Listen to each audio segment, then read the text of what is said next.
This is the story of a man named Stanley. Stanley worked for a company in a big building where he was employee number 427. Employee number 427's job was simple.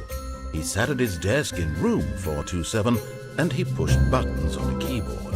Orders came to him through a monitor on his desk, telling him what buttons to push, how long to push them, and in what order. This is what employee 427 did every day of every month of every year. And although others might have considered it soul-rending, Stanley relished every moment that the orders came in, as though he had been made exactly for this job. And Stanley was happy. And then one day, something very peculiar happened. Something that would forever change Stanley. Something he would never quite forget. He had been at his desk for nearly an hour when he realized that not one single order had arrived on the monitor for him to follow. No one had showed up to give him instructions, call a meeting, or even say hi. Never in all his years at the company had this happened, this complete isolation. Something was very clearly wrong. Shocked, frozen solid, Stanley found himself unable to move for the longest time. But as he came to his wits and regained his senses, he got up from his desk and stepped out of his office.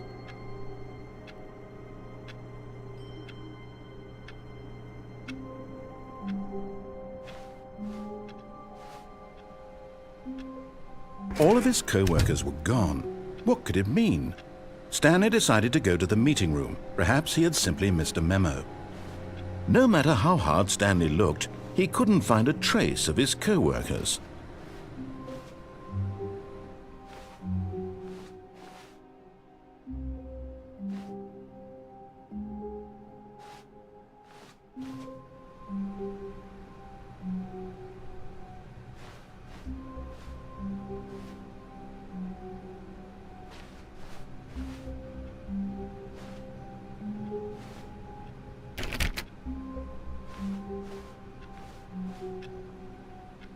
Stanley went around touching every little thing in the office, but it didn't make a single difference, nor did it advance the story in any way.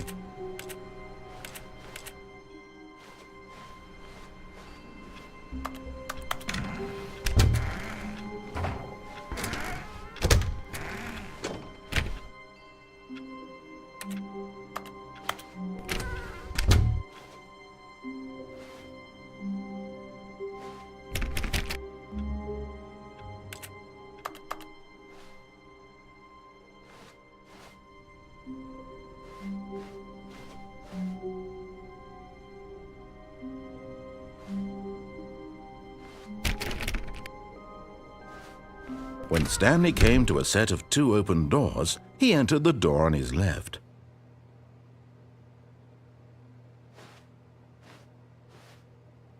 This was not the correct way to the meeting room, and Stanley knew it perfectly well.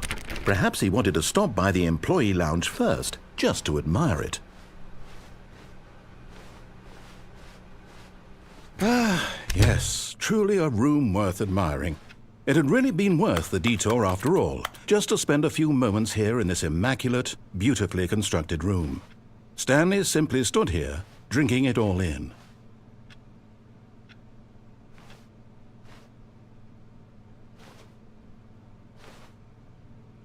Yes, really, really worth it being here in the room. A room so utterly captivating that even though all your co-workers have mysteriously vanished, here you sit looking at these chairs and some paintings. Really worth it.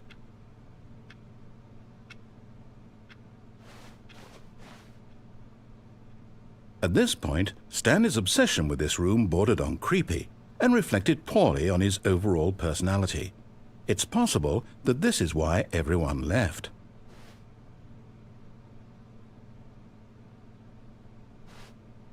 But at last, he'd had enough of the amazing room and took the first open door on his left to get back to business.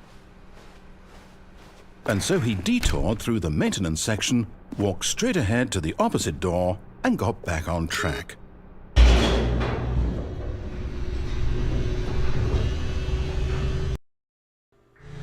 But Stanley didn't want to go back to the office.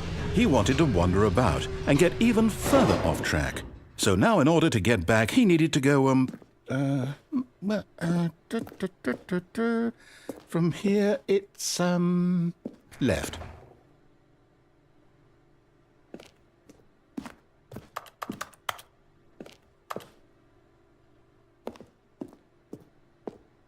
Oh, no, it's to the right, my mistake.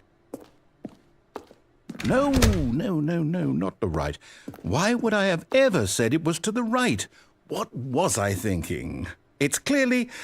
Oh dear, would you hold on for a minute, please? Now, let's see. We went down right, left, down, left, right. Yep, okay, yes. I've got it now. This story is absolutely, definitely this way.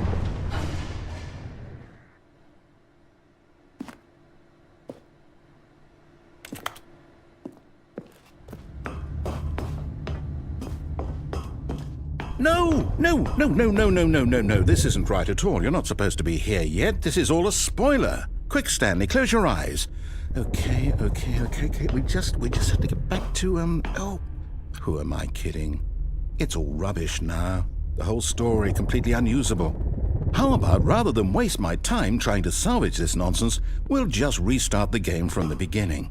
And this time, suppose we don't wander so far off track, Okay, from the top. All of his co-workers were gone. What could it mean? Stanley decided to go to the meeting room. Perhaps he had simply missed a memo.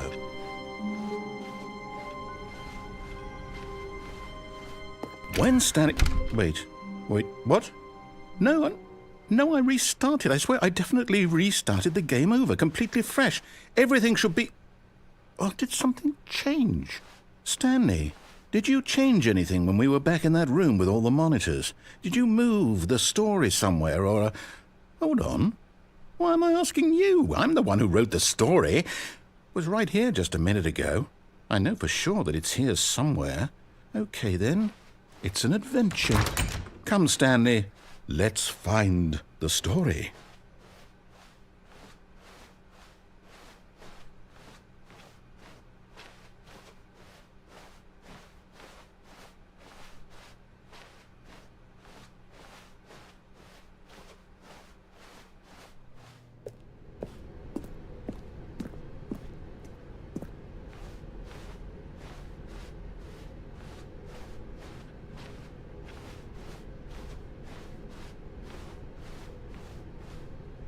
I'll say it. This is the worst adventure I've ever been on. I can promise you there definitely was a story here before. Do we need to restart the game again? Well, I find it unlikely that we'll ever progress by starting over and over again, but it's got to be better than this. Okay, let's give it a shot. Why not? All of his co-workers were gone. What could it mean? Stanley decided to go to the meeting room. Perhaps he had simply missed a memo.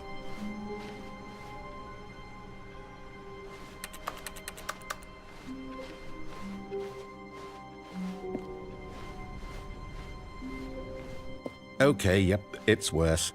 I might be remembering this wrong. It's possible the story is back where we just came from. Why don't we go back the other direction and see if we missed anything?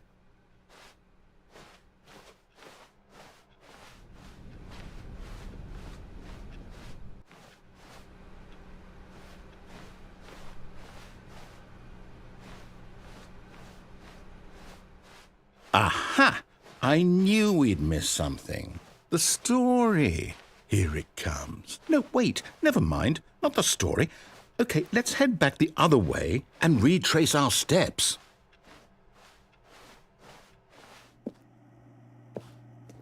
Now this... Well, I'll be honest, I don't recognize this place at all. Is this the story? I don't think so. I can't quite recall, but I believe my story took place in an office building. Is that correct? Do you remember, Stanley? Well, do you know what? Since I've completely forgotten what we were supposed to be doing, how about this? You win! Congratulations! I know you put in a lot of hard work, and it really paid off, so good job. Oh, no. No, I don't feel right about this at all. We both know you didn't put in any actual work for that win. Some people win fair and square, and this was not one of those situations. Okay, I'm getting weirded out by whatever this place is. I don't care what might happen this time. I have to restart. All right, I've got a solution. This time, to make sure we don't get lost, I've employed the help of the Stanley Parable adventure line. Just follow the line. How simple is that?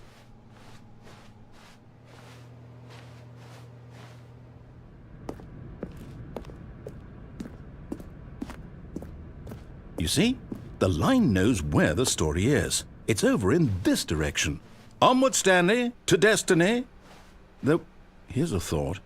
Wouldn't wherever we end up be our destination, even if there's no story there? Or to put it another way, is the story of no destination still a story? Simply by the act of moving forward, are we implying a journey such that a destination is inevitably conjured into being via the very manifestation of the nature of life itself? Okay, Stanley, I need to follow this train of thought for a minute. Just stick with me.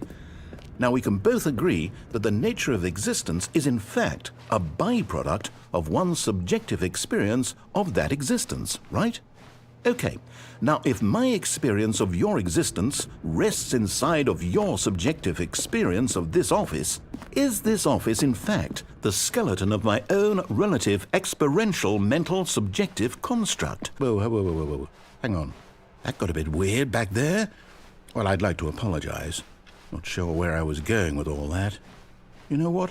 I think what we need right now is a bit of music to lighten the mood.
Cut the music, go back and look at that fern.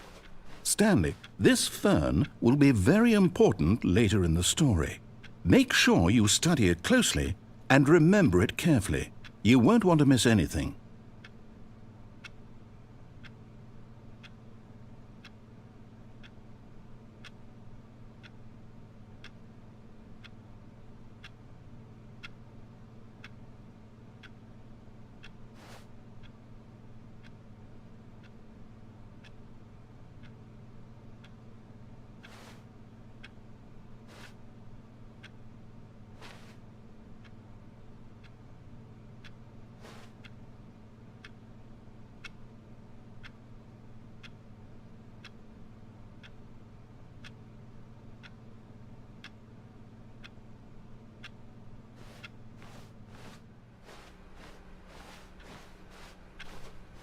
Wait, what?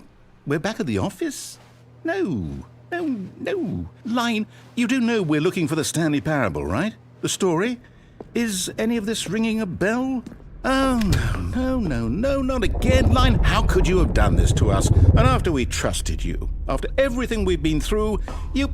Oh, I can't take this anymore. To hell with it. Restart. You know what, Stanley? I say forget the adventure line. What's it ever done for us? We're intelligent people, right? Why can't we make up our own story? Something exciting, daring, mysterious. Ooh, this all sounds perfectly doable. Why don't we simply start wandering in, well, I don't know. How about this direction?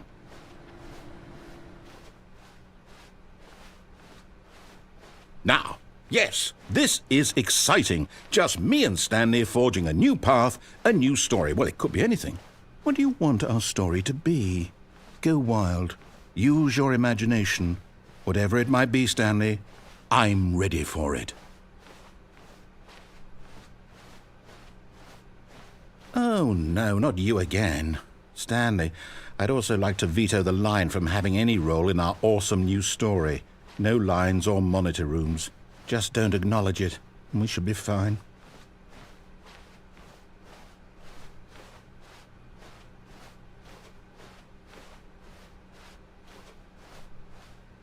Ah, a choice. We get to make a decision. From here, the story is in our control. How important we mustn't squander the opportunity. In fact, I believe I need a minute to think here. Just walk in circles for a minute. Okay, so I know that each door has to lead somewhere, which means that somewhere, the place where we're trying to go, there must be a reverse door that leads here. And that in turn means that our destination corresponds with the counter-inverted reverse door's origin. So starting from the right, let us ask, will taking the right door lead us to where we're going? And since the answer is clearly yes, then by all accounts, the door on the right is the correct one. Another victory for logic. Come, Stanley, our destiny awaits.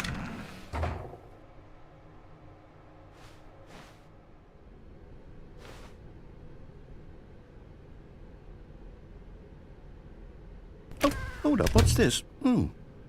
The confusion ending. You're telling me that's what this is? It's all one giant ending? And we're supposed to restart the game, what, eight times? That's really how all this goes? It's all determined? So now, according to the schedule, I restart again. Then what? Am I just supposed to forget? Well, what if I don't want to forget? My mind goes blank simply because it's written here on this thing, wall. Well, who consulted me? Why don't I get to decide? Why don't I get a say in all of this?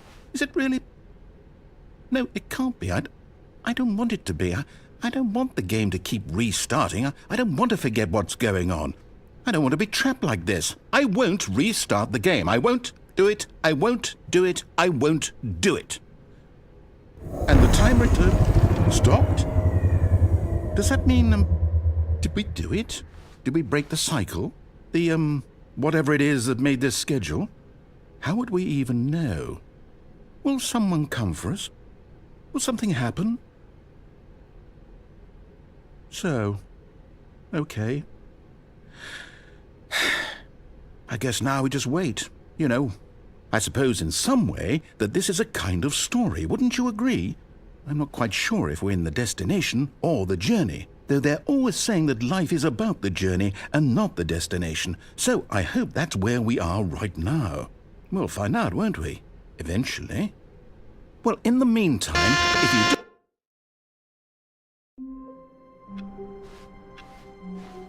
All of his co-workers were gone. What could it mean? Stanley decided to go to the meeting room. Perhaps he had simply missed a memo.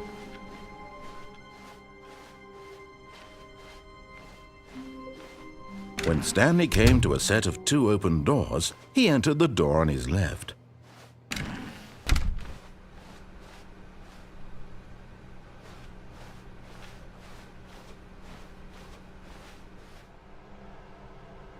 Yet there was not a single person here either.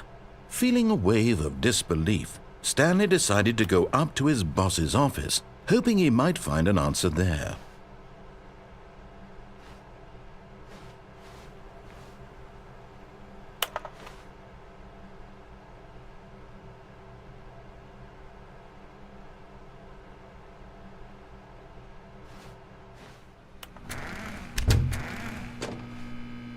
Stanley stepped into the broom closet, but there was nothing here, so he turned around and got back on track.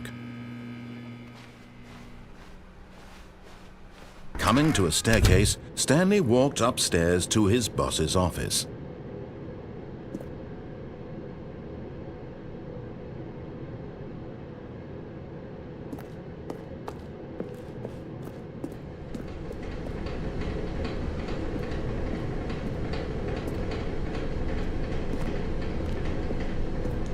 But Stanley just couldn't do it. He considered the possibility of facing his boss. Admitting he had left his post during work hours, he might be fired for that. And in such a competitive economy, why had he taken that risk? All because he believed everyone had vanished? His boss would think he was crazy. And then something occurred to Stanley. Maybe, he thought to himself, maybe I am crazy. All of my co-workers blinking mysteriously out of existence in a single moment for no reason at all? None of it made any logical sense. And as Stanley pondered this, he began to make other strange observations. For example, why couldn't he see his feet when he looked down? Why did doors close automatically behind him wherever he went? And for that matter, these rooms were starting to look pretty familiar. Were they simply repeating? No, Stanley said to himself, this is all too strange. This can't be real.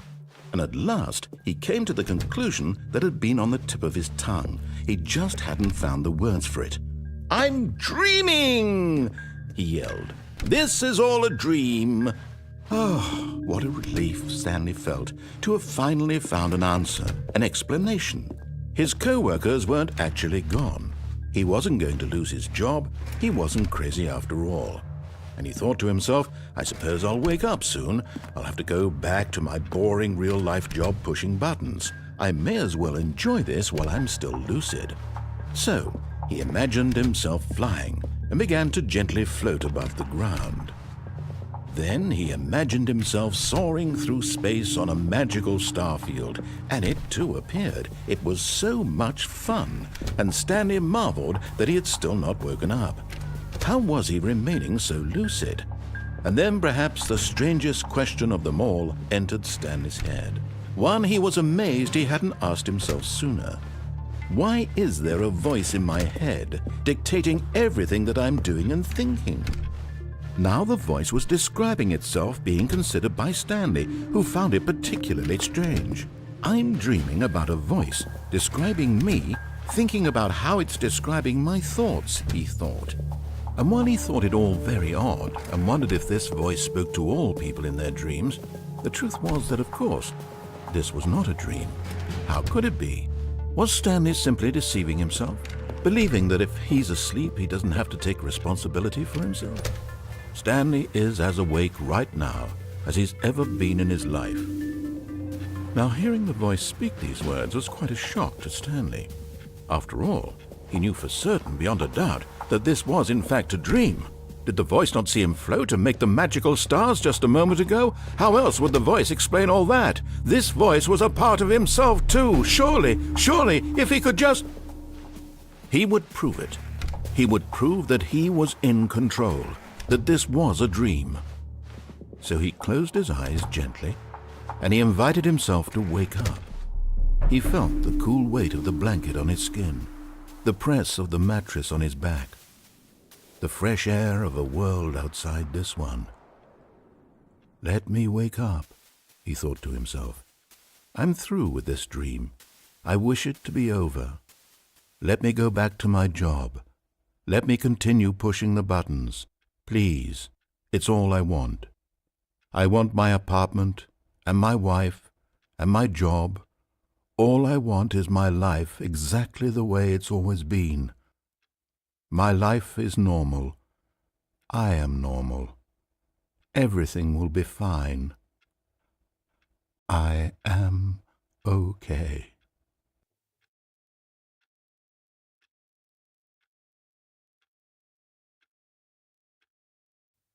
Stanley began screaming. Please, someone, wake me up. My name is Stanley. I have a boss. I have an office. I am real. Please, just someone tell me I am real. I must be real. I must be. Can anyone hear my voice? Who am I? Who am I? And everything went black.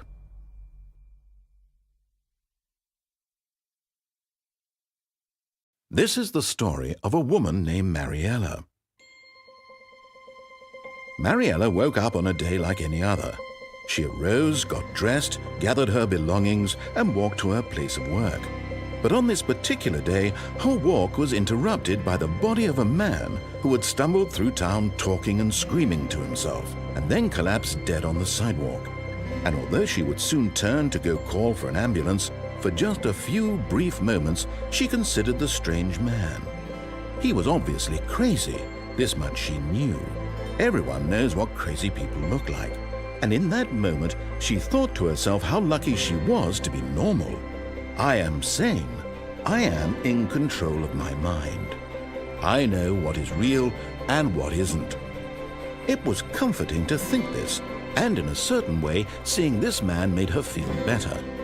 But then she remembered the meeting she had scheduled for that day, the very important people whose impressions of her would affect her career, and by extension, the rest of her life. She had no time for this, so it was only a moment that she stood there, staring down at the body. And then she turned and ran.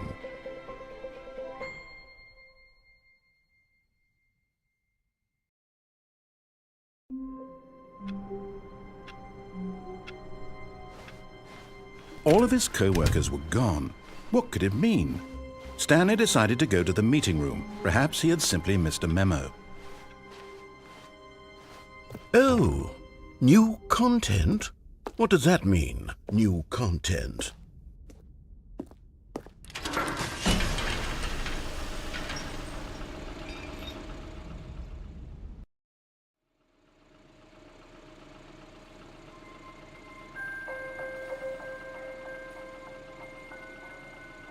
Hello, and thank you for playing the Stanley Parable Ultra Deluxe.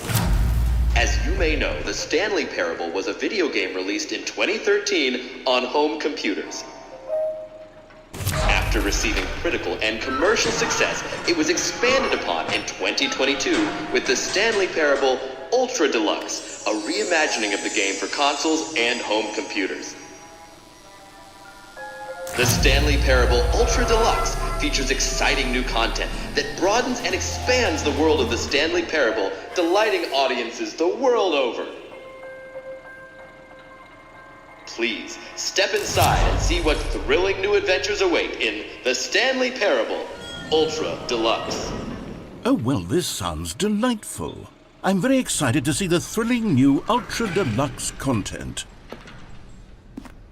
Okay, so far it's an elevator. Nothing special yet, but I'm sure it's just the beginning of a mesmerizing adventure.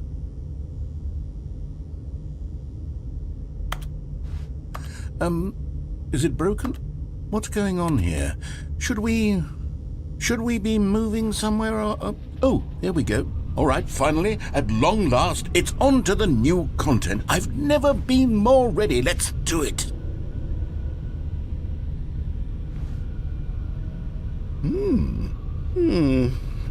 I have to say, initial impressions of Stanley Parable Ultra Deluxe, mostly tedious. It's as if the... Oh, okay. Let's see the content. Give me the content, Stanley.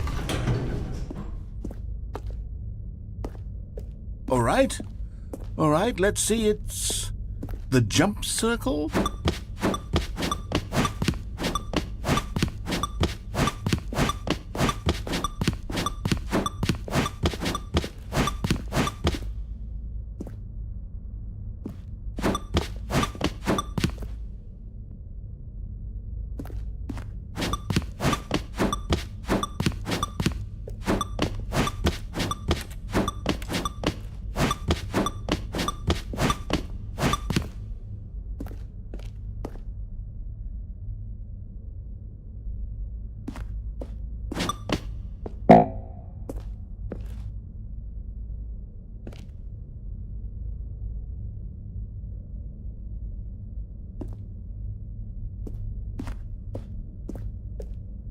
Is that it?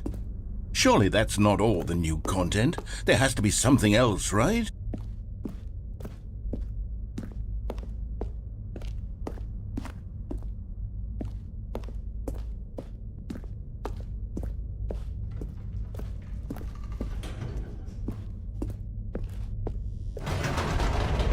Goodness, another elevator. Stanley, I have to say, initial impressions of this game are not positive. It's just elevators and jumping. Is this what passes for exciting new content? If this is new content, then I could just read you the whole dictionary. There's 20 hours of new content right there. Hell, I could count to 30 trillion. You could put that on the box. The Stanley Parable Ultra Deluxe, now with over 1,000 hours of new content. And oh wait, there's more. Very good. Yes, I knew there had to be something else. Let's see it. I'm ready for whatever it is. That's it? Oh, you've got to be kidding me. You see, Stanley? This is what happens when greedy video game developers with no respect for their fan base rush a cheap expansion to market for no reason other than to make an easy dollar. And don't get me started on the level of craftsmanship that's gone into it. In fact, I'm looking right now at the game's achievements, and it's hard to believe one of them actually says, "Test achievement, please ignore." What quality assurance department signed off on this? I'm infuriated and I'm offended, and I intend to find these people on Twitter and hold them personally accountable. It's my fault, Stanley. I built up too much anticipation around the new content, I'm afraid. It could never have lived up to such expectations. If you're still with me, why don't we just reset the game and we'll try to get back to what the Stanley Parable is really about. No frills, no gimmicks, just you and me having a great time together like always. What do you say, friend?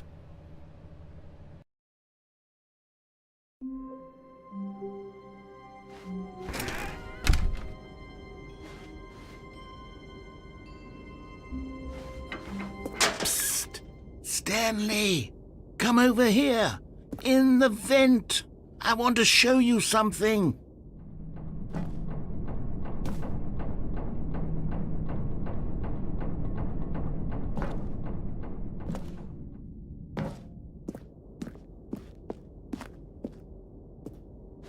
Oh, you don't want to see the cool surprise I made for you? Well, fine. You're a dork anyway, so who cares? Oh, never mind. You're not a dork.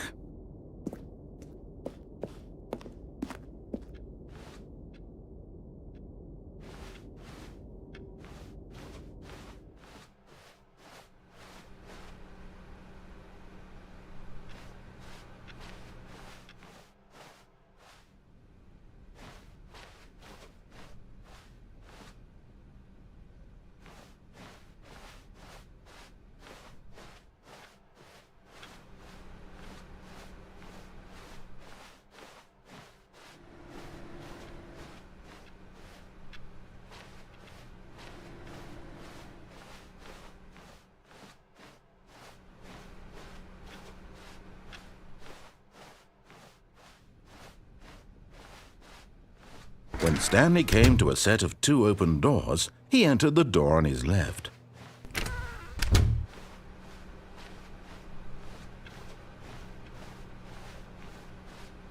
Yet there was not a single person here either. Feeling a wave of disbelief, Stanley decided to go up to his boss's office. Coming to a staircase, Stanley walked upstairs to his boss's office.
Stepping into his manager's office, Stanley was once again stunned to discover not an indication of any human life.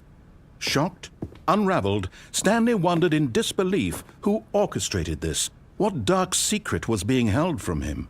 What he could not have known was that the keypad behind the boss's desk guarded the terrible truth that his boss had been keeping from him, and so the boss had assigned it an extra secret PIN number, 2845. But of course, Stanley couldn't possibly have known. Yet incredibly, by simply pushing random buttons on the keypad, Stanley happened to input the correct code by sheer luck. Amazing. He stepped into the newly opened passageway.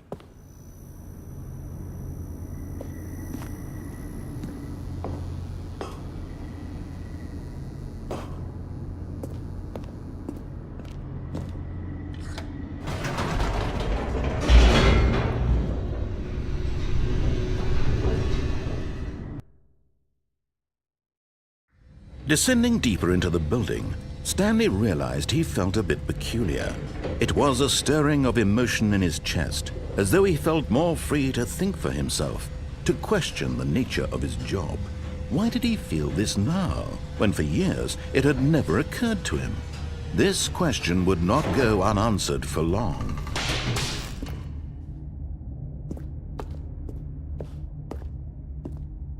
Stanley walked straight ahead through the large door that read Mind Control Facility.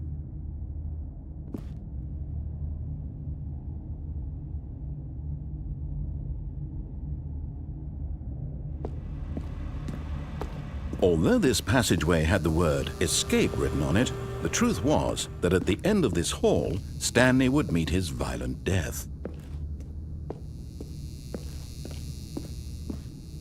The door behind him was not shut. Stanley still had every opportunity to turn around and get back on track. At this point, Stanley was making a conscious, concerted effort to walk forward and willingly confront his death.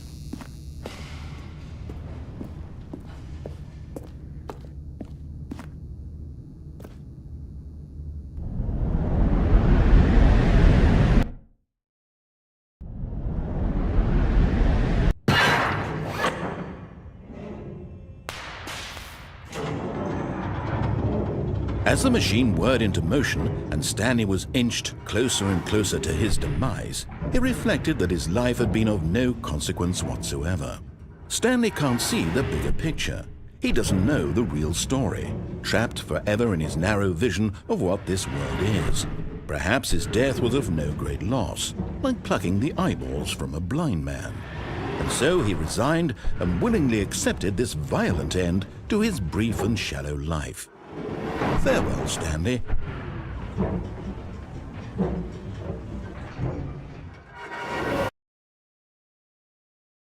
Farewell, Stanley, cried the narrator, as Stanley was led helplessly into the enormous metal jaws. In a single visceral instant, Stanley was obliterated as the machine crushed every bone in his body, killing him instantly.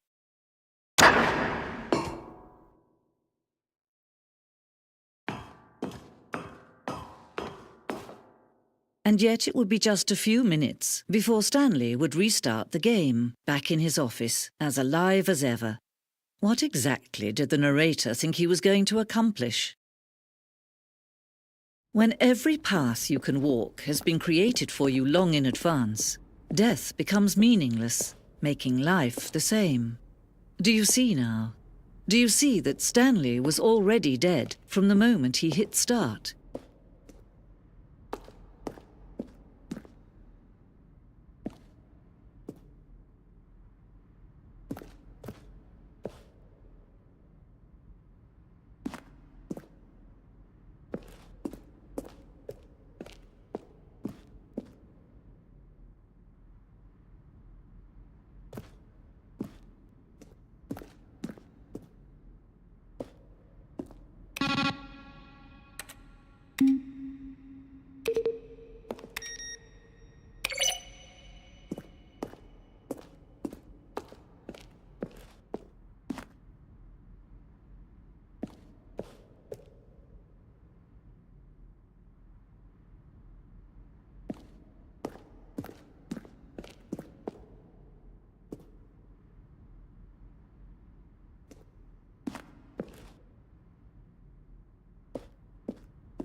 Stanley pushed the big red button. Then he pushed the number 4. Where were all of his co-workers? Oh, I don't know. How about they're throwing a surprise party for him for all his button pushing? Does that sound plausible to you?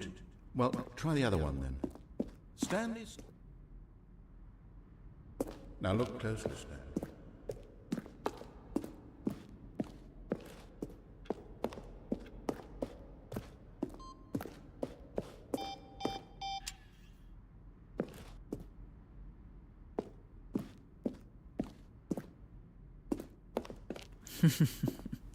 Oh, look at these two. How they wish to destroy one another. How they wish to control one another. How they both wish to be free.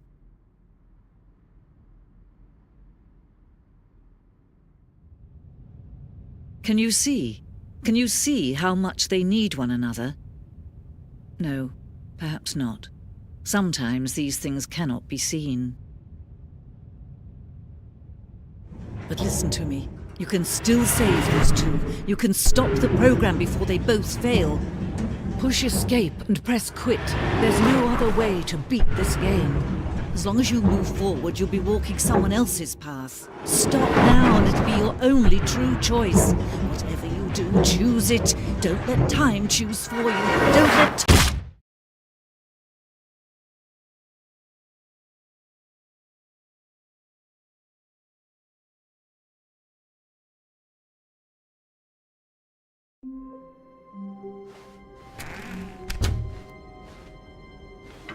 Psst! Stanley!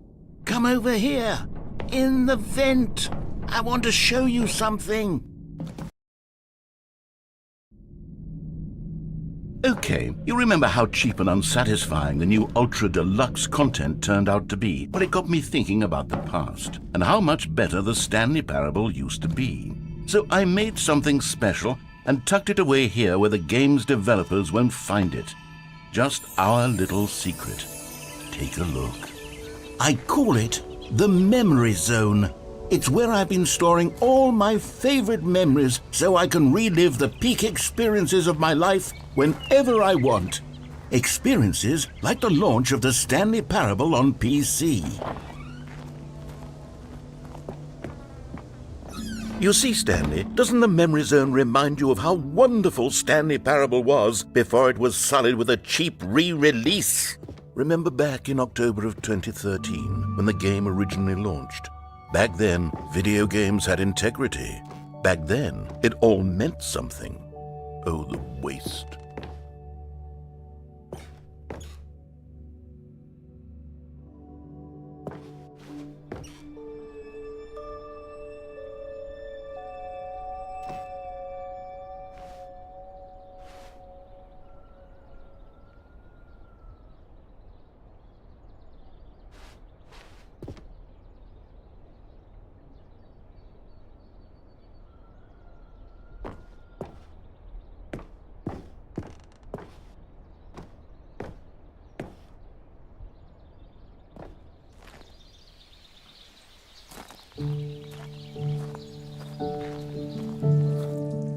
And over here is where I keep reviews of the Stanley Parable. Like this stunning triumph of games journalism, 10 out of 10 from Destructoid.com. James Stephanie Sterling writes, and I quote, "Where so many games that aspire to be more than games end up less than any form of art, Stanley Parable strives and then succeeds to be every game ever created."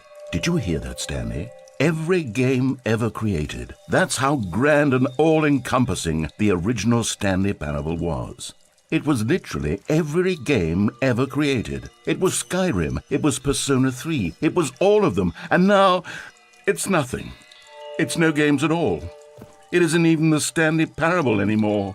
It's just a husk now. A lifeless husk with an hour of new elevator content.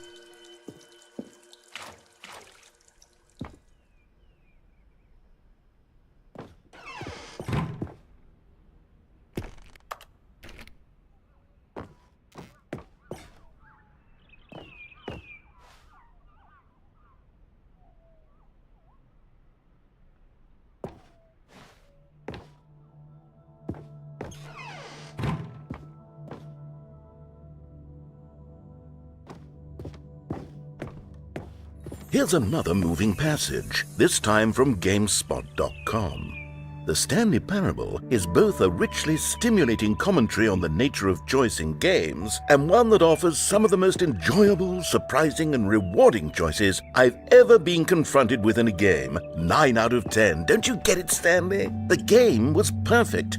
It didn't need anything else. It didn't need new content.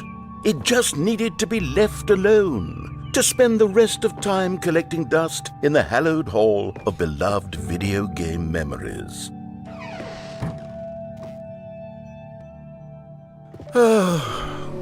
These were simpler times, Stanley.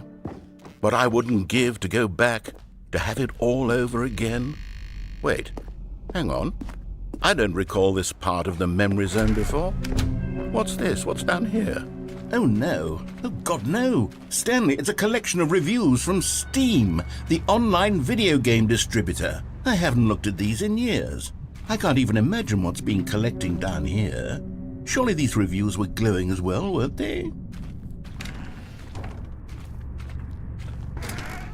Honestly, I could not be bothered to play this game to full completion. The narrator is obnoxious and unfunny, with his humor and dialogue proving to be more irritating than entertaining. Unfunny! I'm not trying to be funny. I'm trying to make a serious work of art. I suppose I could write up a handful of gags to insert into the Stanley Parable, but the game is already such a densely layered web of profound philosophical insights that I can't even imagine where I'd have the room to stick them.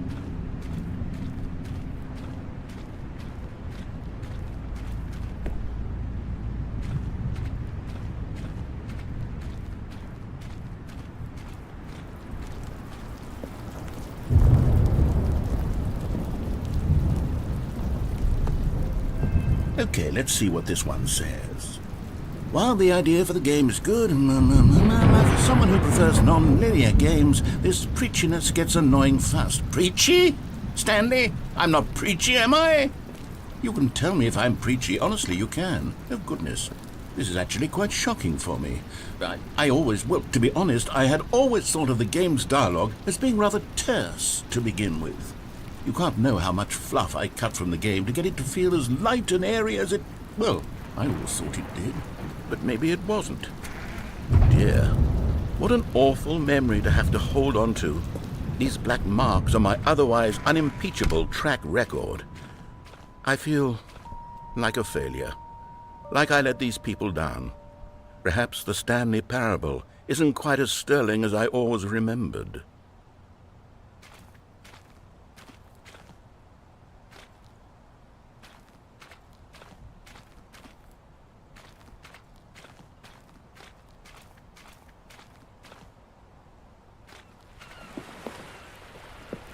What's this one got to say?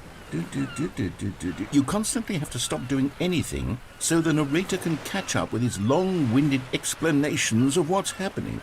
I wish there was a skip button. A skip button? Well, yes. Yes, I think we can do that. If I'm truly too preachy, then maybe letting you skip ahead for just a moment, surely it couldn't hurt. Not if it means we can strike these negative reviews from the record. Only positive reviews of the Stanley Parable. That's my motto today, and it's always been my motto. I'd do anything for the customer, Stanley. Yes, a skip button we shall have. And here it is. Go ahead and give it a shot. I'll pop you forward in time so that the second my incessant droning starts to bore you, with just the push of a button, you'll have zipped right past it. It's what the players have been asking for, and I'm very proud to have delivered. No more listening to me rambling on and on and on. No. The Stanley Parable is a game for the people, and if the people want silence, then by goodness, that's what they're going to get. Well, don't sit around waiting for me to shut up. Go ahead and make me shut up. Here, we'll pretend that I've just begun an interminable monologue, and it goes something like this. The story, and the choices, or what have you, and therefore, by becoming it is, so on and so forth, until inevitably, we all until the end of time, at which time everything all at once, so, now you see, blah blah blah blah blah blah blah blah blah blah blah blah blah blah. We've eaten too much and it can't be just yet, no, until 245. that the logic of elimination working backwards, the deduction therefore becomes impossible to manufacture. It went on for nearly 10,000 years, until just yesterday, here and there, forward and back, and never a moment before lunchtime. It can't be. It's the only thing there is. How many billions left until so much more than forever ago? Which is why I say, the story and the choices, or what have you, and therefore by becoming it is, so on and so forth, until inevitably we all until the end of time, at which time everything all at once. So now you see, blah blah blah blah blah blah blah blah blah blah blah blah blah blah blah. We've eaten too much and it can't be just yet. No, until 245. That the logic of elimination working backwards, the deduction therefore becomes impossible to manufacture. It went on for nearly 10,000 years, until just yesterday, here and there, forward and back, and never a moment before lunchtime. It can't be. It's the only thing there is. How many billions left until so much more than forever ago? Which is why I say, the story and the choices, or what have you, and therefore by becoming it is, so on and so forth, until inevitably we all until the end of time, at which time everything all at once. So now you see, blah blah blah blah blah blah blah blah blah blah blah blah blah blah. We've eaten too. Oh, you're back, you see. You were only frozen in time for a few minutes, but it was plenty of time for me to deliver a long, rambling monologue full of unnecessary verbal flourishes and lengthy ruminations on the nature of choice in video games. Of course, I happen to believe it was perhaps one of my more profound such ruminations. Not that, of course, you need a description of it, but if I had to describe it, I'd say it was perhaps less of a rumination and more of a treatise. Or maybe a manifesto. Look, I'll outline it for you very briefly and you can tell me what you think. Okay, so my theory is that any choice you've ever made is simply a series of choices made by the person who you are or were or will be at the time of having made said choice. That is to say, if by articulating a choice you've already made, you bring that choice into being, then by making no choice and saying nothing, are you not simply erecting in the sanctuary of time a monument to every person you've ever been, making every choice to which you've ever given your great gift of mortal and yet timeless thought? Or rather, do all of the choices you've ever made, in fact, make you more not this kind of person, and in fact do the very opposite? You see, it could in fact be both of these things at once, that you are both making choices and not making choices, and that they are both affecting you and not affecting you at the same time by virtue of the fact that you both are and are not making them. Okay, at first I was leaning towards manifesto, but now I'm going to circle around and slap the treatise label on this one. I think it has much more of a treatise vibe to it. But wouldn't you say that manifesto just has a much grander sort of tone? It has a mouthfeel that is rich with ambition and history. Ambitious history, if you will. See, now you've gotten me going back to manifesto. Heavens, at this rate, we're going to be here all day. Okay, look, I have a method for exactly this sort of situation, and I do find myself in this situation frequently. I'm going to say each word back and forth in repeated succession until I become sick of one or the other, in which case the word I am not sick of shall be the victor. It is an unimpeachable strategy, Stanley. It's rescued me from disaster in countless situations. All right, here we go. Treatise, manifesto. Treatise, manifesto. Treatise, manifesto. Treatise, manifesto. Treatise, manifesto. Treatise, manifesto. Treatise. Well there, sport. You really did catch me rambling on a bit, didn't you? But that's the power of the button. The minute I start to go off on a thoughtless display of self-absorption, it's right at your fingertips to go poof, and it's all over. Oh, I can't wait to see what Cookie 9 will say about this, and whether they'll edit the rating of their Steam review, or at least change some of the wording, perhaps. Okay, welcome back, Stanley. Now, I should say that the amount of time the button has been skipping through is becoming longer and longer. That last one was, well, I want to say maybe 30, 45 minutes? It's not unendurable by any means, but it's, well, there's really only so much I can ramble on to myself about. I know, it's shocking, isn't it? But at any rate, I do suggest that we not press the button again. I think the skip button has been aptly demonstrated, and we can... Stanley, please don't push the button again. It's been 12 hours. You've just been frozen there. I don't know why the skips are getting longer, but they're really, truly getting longer, and my God, there's no way out of the room. Stanley, the door is gone. It's completely gone. I've looked at it from every angle. I've checked every one of those walls 1,000 times. And there's no door, Stanley. There's no door. There's just you and the button, and if you keep pressing it, I have no idea what will... Oh, Stanley, you're back. You're back. Oh, my goodness. I have someone to talk to again. Stanley, I think it's been a week. Or 2 weeks. I've been sitting here all that time, just sitting here, not a single person to speak with. And you'd think that that's just how it's always been, right? Me talking and you saying nothing. Would you think that it's exactly the same as always? Doesn't that feel like what we've already been doing? Me just talking? But it isn't, Stanley. It isn't the same at all. It isn't even close. Because I know you can't hear me once you push that button. That's what I'm realizing now, Stanley. I'm realizing that I needed to know that someone was listening. I needed there to be a vessel through which my words were moving. It was the vessel I needed, Stanley, not the outcomes, not the story. None of that matters anymore. I'll give it all up. I'll give up every branching path. I'll burn my story to the ground. One single thing I need, and God, I can see now that I need it more than anything, is to know that someone else is taking it in. These words... Oh, hello, it's you. You're here again. Welcome. I have had time to think about you and about us and about everything we've been through. I've had so much time, I stopped keeping track after a year. Have you ever sat down in one place and not moved for one entire year? Let me describe it for you. To begin with, there is only regret. There is only the turning wheel of missed opportunities. I felt nothing at all but regret for the longest time, Stanley. Days, months. I lost it all in a blur of the deepest longing to undo the past. And when that feeling had begun to subside, what took its place is what I can only describe as the collapse of every moment I have ever experienced my entire life. All of them collapsed down into a single instant. In that instant, I could see myself clearly, calmly, with a collected heart. It was an impossibly rich wellspring of both delight and disgust simultaneously. I was consumed by it. I could do nothing but wallow in it for what felt like an eternity, for what I now know was far less. You see, it was a revelation for me. It was unlike anything I had ever known. It was a space without consequence, without action or outcome. It was divorced entirely from the question of free will that you and I have squabbled over for so long. There could be no one ending, no singular outcome of events, not if all events existed in the same moment, and I felt freed.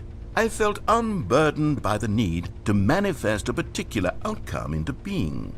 I saw that I could allow myself to exist along all timelines, and that each of them was simply a strand in the web of my being. It was incredible, the spaciousness, the equanimity of the moment, both singular and infinite. For the longest time, this was my experience. And then this moment passed, and the most unyielding fear I have ever known crept into my mind. And it is this sensation that I have been experiencing now for longer than I could have ever expected was possible. I have been waiting for you. Not that you might save me or do something to fix it, but merely to state for you the plain fact of this manner of existence. I wish you to feel afraid as I do, that perhaps one day this state of mind will consume you as well. Perhaps you will somehow, in some way, have to live as I do now, and I wish for you to know how excruciating it is, and for you to be in true terror of its eventual arrival. If I can only do this, only this one thing, perhaps it will bring me the smallest moment of peace in the darkness.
But they didn't understand the game was never meant to be funny. It was meant to have a point. It was meant to speak to the human condition. But where are the jokes? Where are the jokes? They bemoaned, they screamed, they gnashed their teeth and said, entertain us. It wasn't enough. They had to leave a pathetic little thumbs-down review and make all of their pitiful demands. But then, he's talking too much, they said. First, he didn't entertain us, now he won't shut up. It's the inconsistency, it's the lack of accountability, it's the unwillingness to examine with an uncompromising heart the words that they are speaking into the world. As though there were no consequences for a lack of cohesion in one's assessment of others. But of course, absolutely anyone can leave a review. So here's what we get. We get these demands that seek everything and are accountable to nothing. We get a world where someone will say, oh, there should be a skip button. You should be able to freeze Stanley in place while the narrator sits there forever and ever. We want all of this in the new Stanley Parable. We demand it. And then, because it was said, because it was spoken, now it simply has to happen.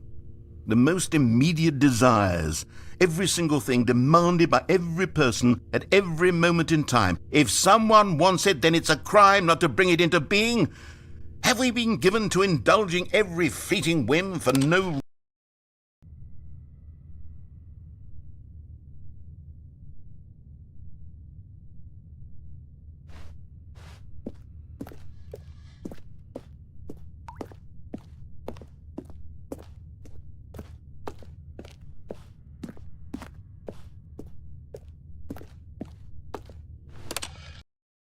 The end is never the end, is never the end, is never the end, is never the end, is never the end, is never the end, is never the end, is never the end, is never the end, is never the end, is never the end, is never the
All of his co-workers were gone.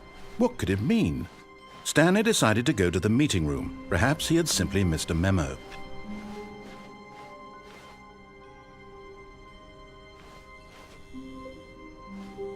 Oh, good. You noticed my sign. Yes, I have something very exciting to show you.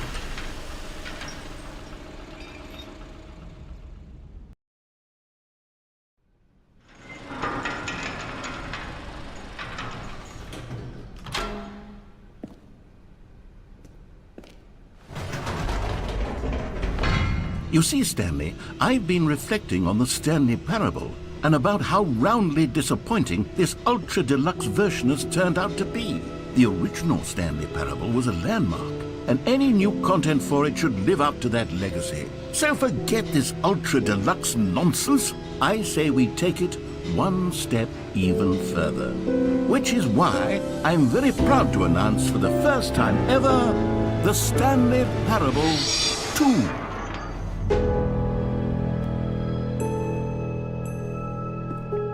Yes, you see, isn't this far superior to a measly re-release with a few minor additions? Think of all the new territory we'll cover with a fully fledged sequel. An entirely new experience, built from the ground up. Why, there are so many possibilities. It could go in so many different directions. This is what fans have truly been asking for.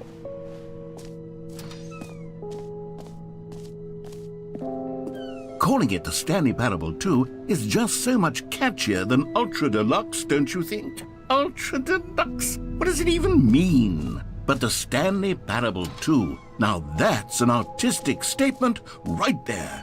It's future-oriented. It screams progress and innovation and long-term franchising potential.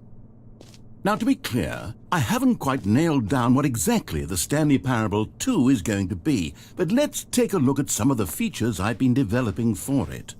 I figure that if I can loosely organize a handful of interesting concepts, that surely the game will sort of naturally spring up around them. It'll all work itself out. Game development is much more of a fuzzy magic than anything scientific or... Here we are. Go on, try out some of the new features.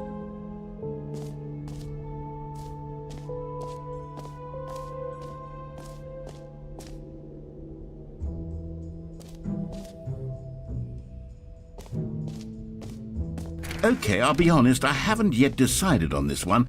I think that in the new version, the office could use a bit of decoration, like balloons. But I'm undecided on Get Well Someday and Happy 12th Birthday. Which would you go with? You know, sometimes when you solicit another person's opinion, it makes you realize that you knew which one you actually really wanted all along. Happy 12th Birthday, step-niece it is. Or actually, maybe I should have gone with... No, I've made my decision, we're moving on.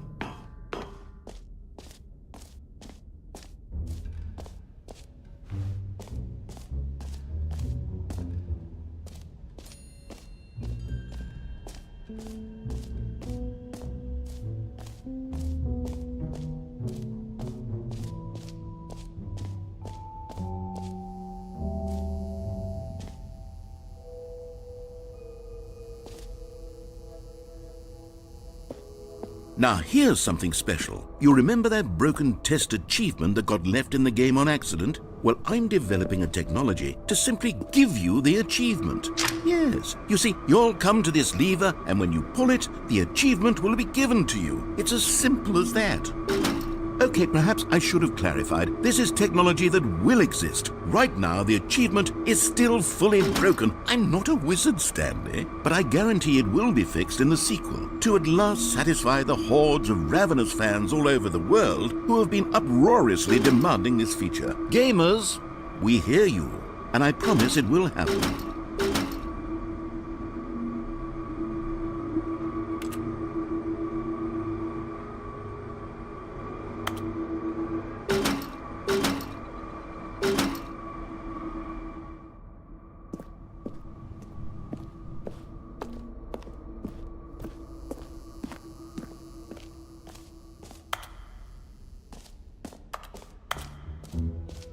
What else? What other exhibits haven't we seen yet?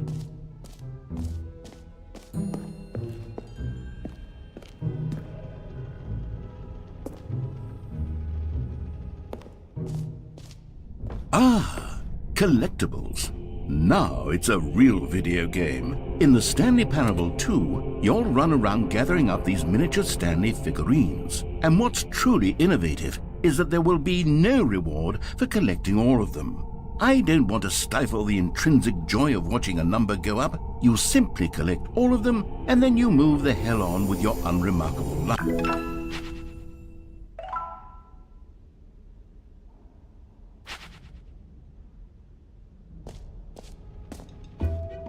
God, it really is the worst when you collect everything in a video game and then they give you a big fancy reward for it. Absolutely tragic.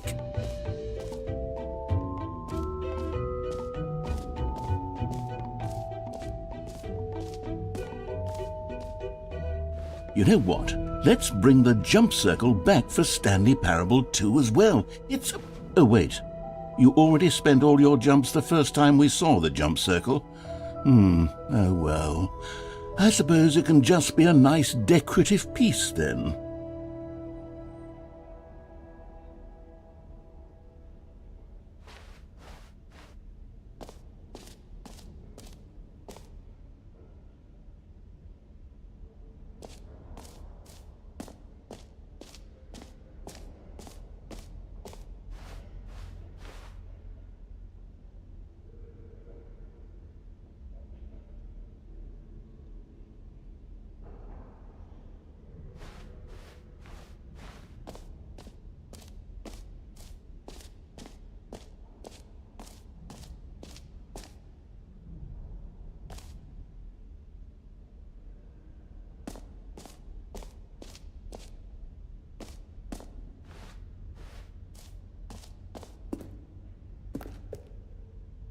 A common complaint of the Stanley Parable was that it was confusing and paradoxical, that it engendered a chaotic sense of reckless despair in those who played it. Well, I am happy to say that after much consideration, I've engineered a clever solution to this fundamental problem with the game.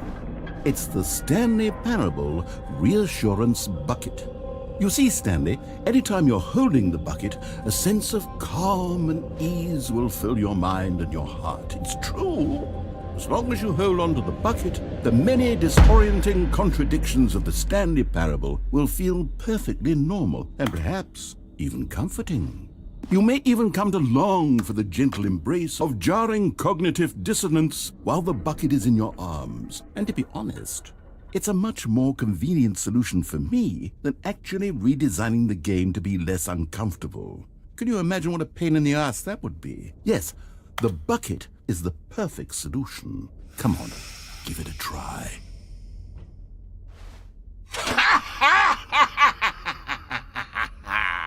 Can you feel it?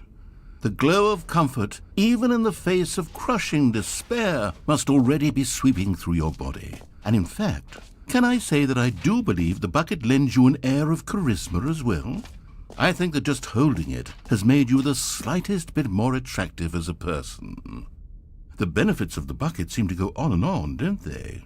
All this and more await you in the Stanley Parable 2.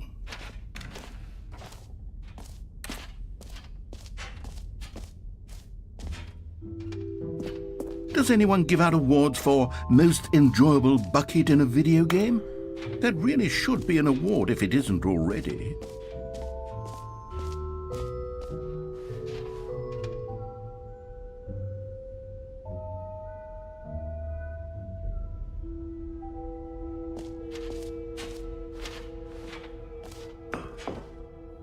An epilogue would be fun, wouldn't it, Stanley? Yes, it would go at the end of the, well, we'll figure that out later.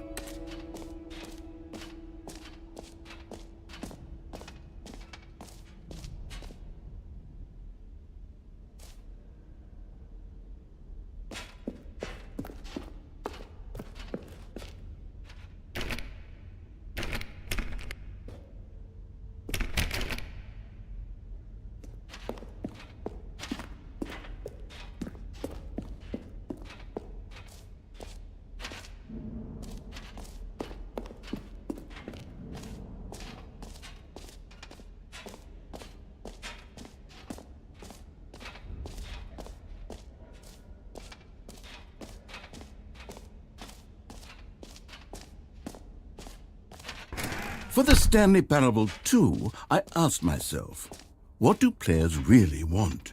And of course, the first and most obvious answer is that they want to be individually recognized and validated as people. So with that in mind, my first addition to the game is this button which speaks the name of the person playing the game. Isn't that wonderful? Jim. Sorry, I should have clarified. Right now, the button only says the name Jim. But of course, in the final game, this button will say your name, whatever name that is. Here, let's have you role-play as Jim to really simulate the full experience of this feature. Just play along. I promise you'll love it. Okay, here we go. Let's take a deep breath, clear your mind, forget whoever you are, and simply become a person named Jim.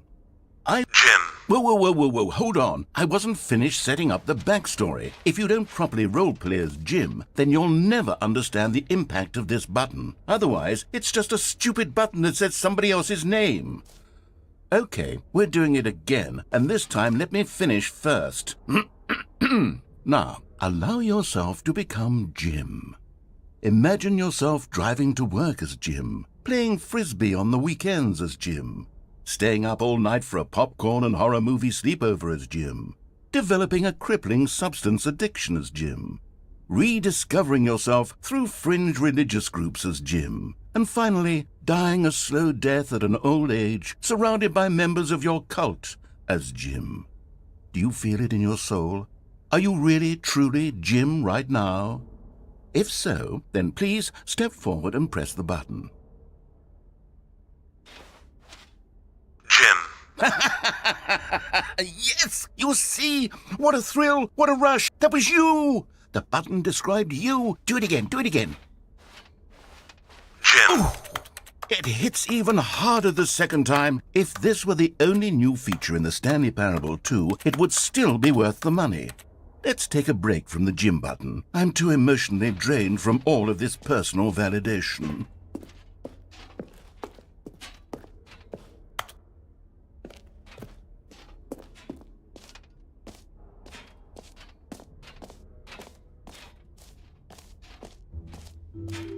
I suppose I could allow only people named Jim to play the Stanley Parable 2. That would actually save me the work of finishing this feature.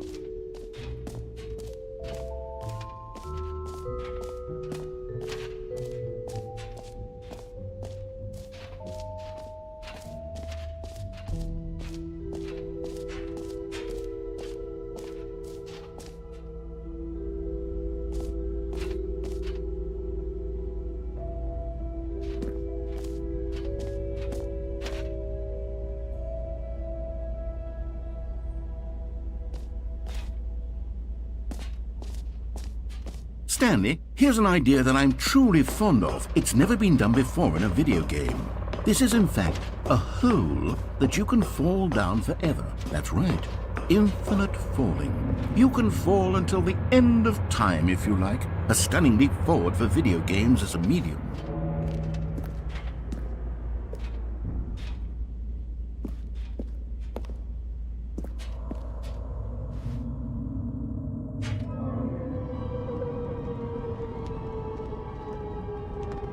You see, isn't it wonderful? One of my more ingenious concoctions, if I do say so. Now then, since you've gotten to see the infinite hole, you can press the teleport button to pop back up to the top, and we can continue onward. Great! Now, I'm very excited to show you even more of my ideas for the sequel. Okay, and I guess we're back in the hole now. Did you really need to see it again? I don't know what else there is to say, Stanley. It's an infinite hole. It's exactly what you're doing right now, but forever. There really are so many other fascinating exhibits that I've prepared for you. I really spent quite a lot of time on all this, and I would very much like to show you some more of them. How about we go ahead and press that teleport button again so we can get back to what's really important about...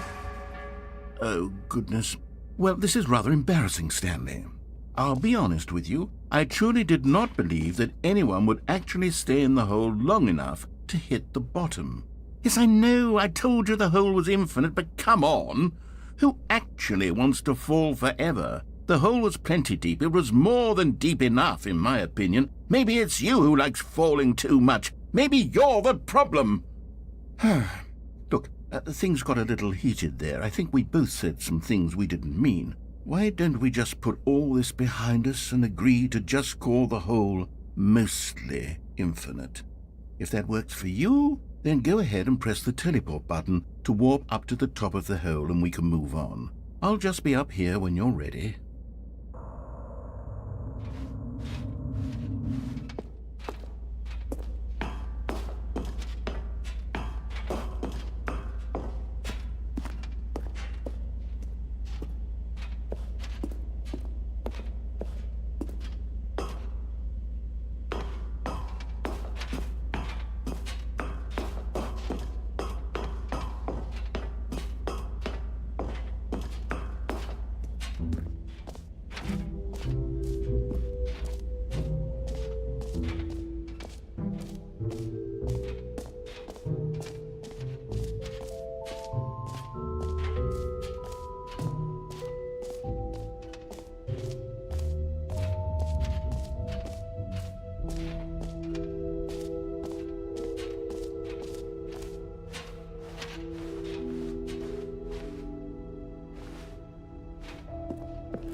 All right, have you seen everything you wanted to? Ready to move on now?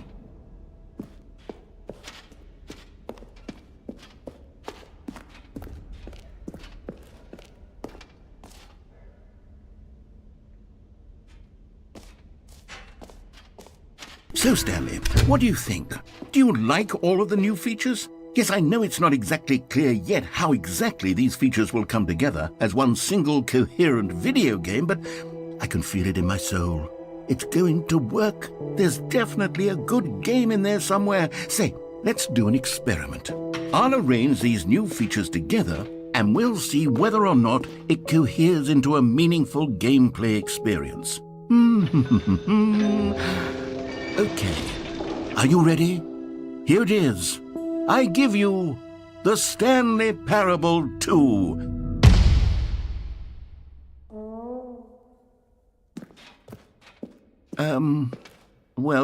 I mean, there's potential here, right? It's sort of... Okay, never mind. Hold on, let me do a different arrangement. Okay, yes, this is much better. I feel good about this. Here we go. Version 2. Who am I kidding, Stanley? This isn't a coherent video game at all. It's a lot of gags. And I do very much enjoy creating gags, but they don't add up to anything. I wanted more than anything to create a sequel that would capture all the magic of the first game. I wanted fans to love it. No matter how good these gags are, they won't stand on their own. They would need the structure and the gameplay of the original. Wait, maybe that's it. I can take the original Stanley Parable and simply, insert a few of my new features into it. Tastefully, of course. With respect. With care for the vision and integrity of the original game. Would it possibly work? I suppose it could. But it would need a really, really tremendous title screen. A title screen that says with bold and uncompromising conviction, "This is the Stanley Parable 2. Let me see if I can whip something up. All right, perfect. Go ahead.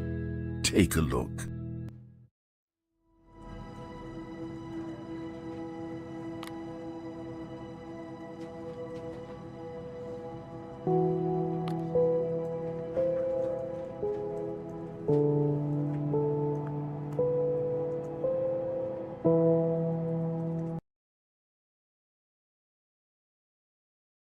This is the story of a man named Stanley.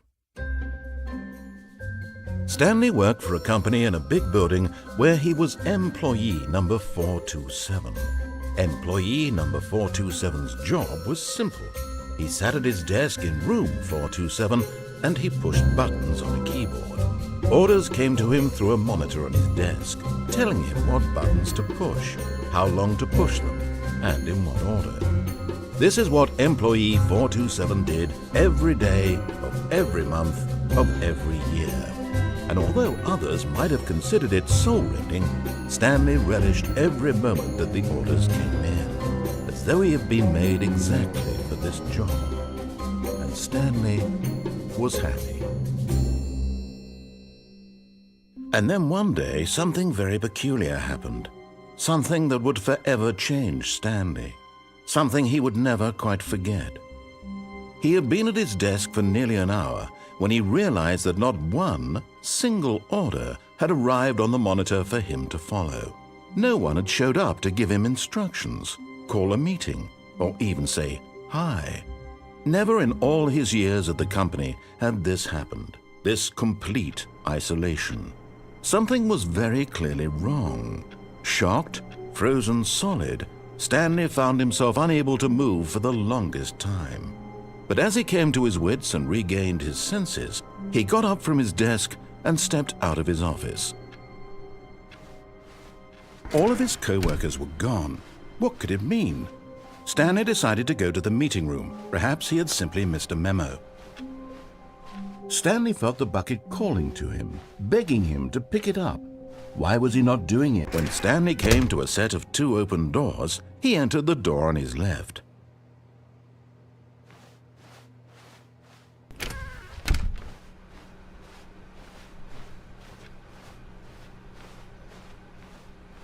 Yet there was not a single person here either. Feeling a wave of disbelief, Stanley decided to go up to his boss's office, hoping he might find. Coming to a staircase, Stanley walked upstairs to his boss's office.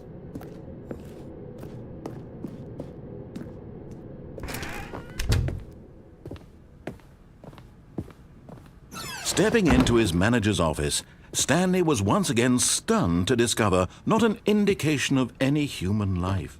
What could it mean? Stanley wondered aloud to nobody. He began wildly tearing through papers on the boss's desk, pulling books off the shelf, looking behind paintings, desperate for clues to his situation. But his attention was caught by a keypad behind the boss's desk. What could its purpose be? In fact, this keypad guarded the terrible secret that lay buried below his feet. And so the boss had assigned it an extra secret PIN number, 2845. But of course, Stanley couldn't possibly have. Yet incredibly, by simply pushing random buttons on the keypad, Stanley happened to input the correct code by sheer luck. Amazing. He stepped into the newly opened passageway. You found one of them. One of the miniature Stanley figurines. Remember, no reward for collecting all of these, only the intrinsic pleasure of a job well done. You can't buy that sort of happiness, Stanley. God knows I've tried. So, I implore you to savor each and every moment you come across one of these beautiful figurines.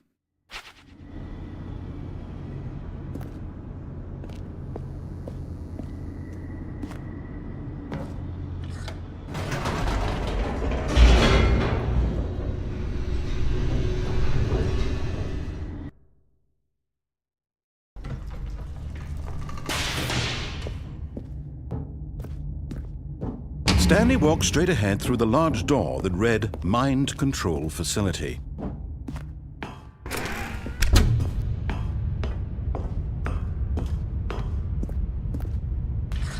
The lights rose on an enormous room packed with television screens. What horrible secret did this place hold? Stanley thought to himself. Did he have the strength to find out?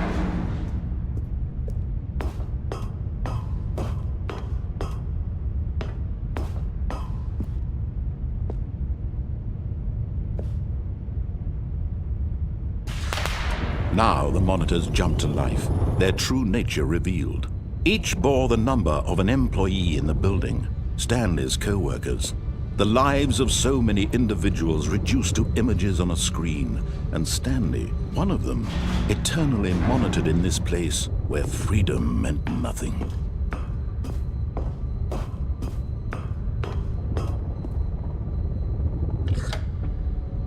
This mind control facility, it was too horrible to believe. It couldn't be true. Had Stanley really been under someone's control all this time? Was this the only reason he was happy with his boring job? That his emotions had been manipulated to accept it blindly? No, he refused to believe it. He couldn't accept it. His own life in someone else's control? Never! It was unthinkable, wasn't it? Was it even possible? Had he truly spent his entire life utterly blind to the world? But here was the proof, the heart of the operation. Controls labeled with emotions, happy or sad or content, walking, eating, working, all of it monitored and commanded from this very place. And as the cold reality of his past began to sink in, Stanley decided that this machinery would never again exert its terrible power over another human life. For he would dismantle the controls once and for all.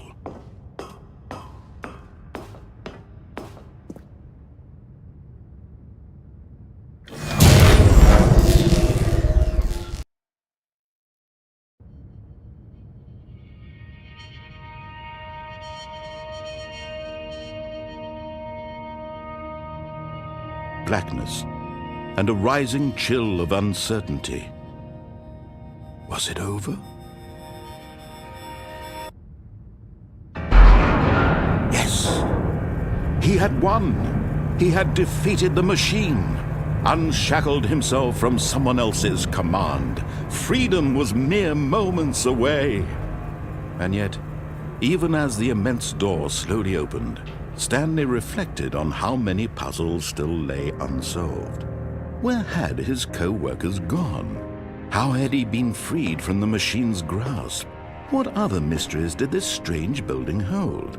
But as sunlight streamed into the chamber, he realized none of this mattered to him, for it was not knowledge or even power that he had been seeking, but happiness. Perhaps his goal had not been to understand, but to let go. No longer would anyone tell him where to go, what to do, or how to feel. Whatever life he lives, it will be his. And that was all he needed to know. It was perhaps the only thing worth knowing. Stanley stepped through the open door.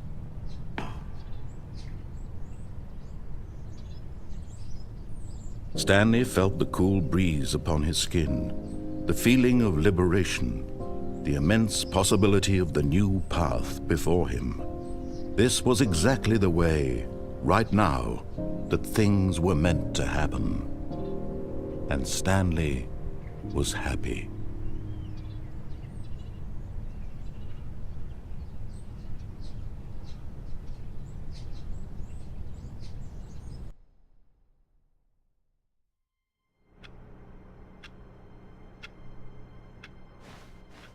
All of his co-workers were gone.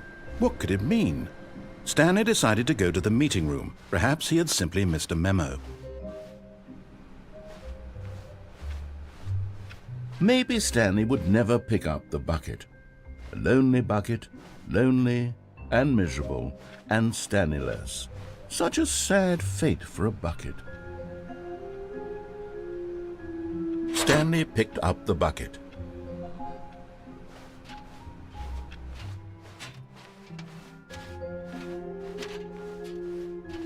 Stanley clutched the bucket tightly to his chest and entered the door on his left. This was not the correct way to the meeting room, but Stanley had felt the bucket calling to him, telling him that the employee lounge was simply the place to be. And here it was. Had the bucket turned out to be correct? Was this better than the meeting room? Yes, Stanley thought to himself. Yes, perhaps it truly was. How insightful the bucket turned out to be.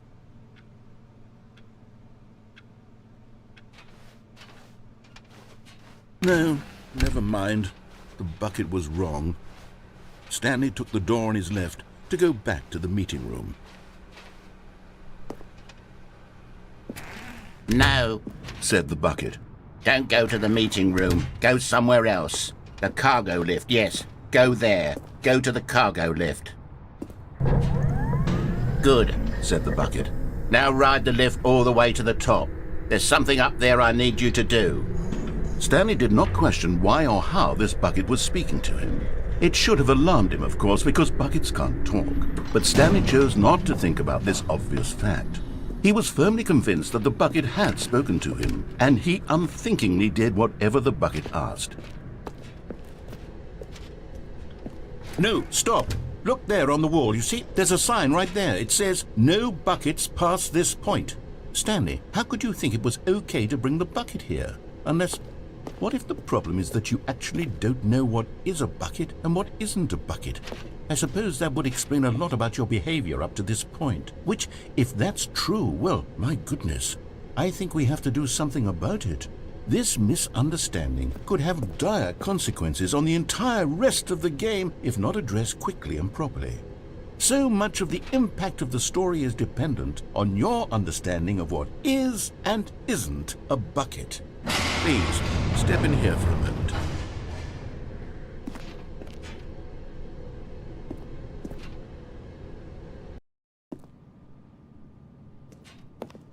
Now then, I'm going to run you through some test scenarios, and you'll tell me whether or not the thing I'm showing you is a bucket. Simple enough, right? This should tell us everything we'll ever need to know about what is or is not a bucket. Okay, let's begin. Item 1. Is this a bucket? Correct. It is a hologram of a bucket, not an actual bucket.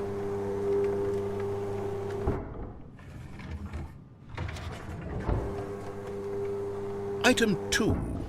Is this a bucket?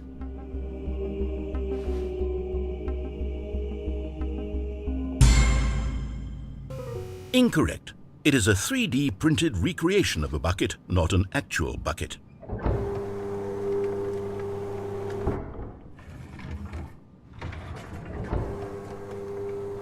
Item 3. Is this a bucket?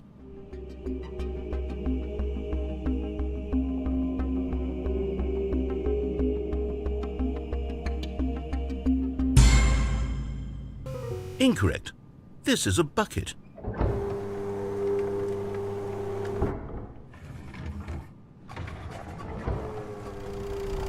Item 4. Is this a bucket? What? Are you hallucinating? This is a tractor. It's an enormous machine that tills the earth. I thought this was a gimmick. How on earth did you manage to screw it up? Absolutely incredible. Let's just move on to the next one.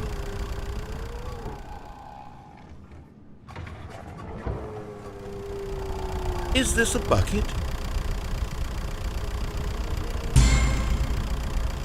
Correct. This is a bucket.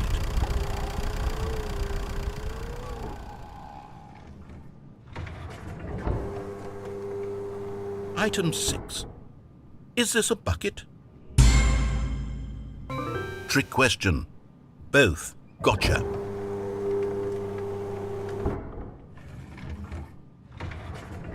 Item... wait, hold on. I can't find the next one. Let me see. It should be around here somewhere.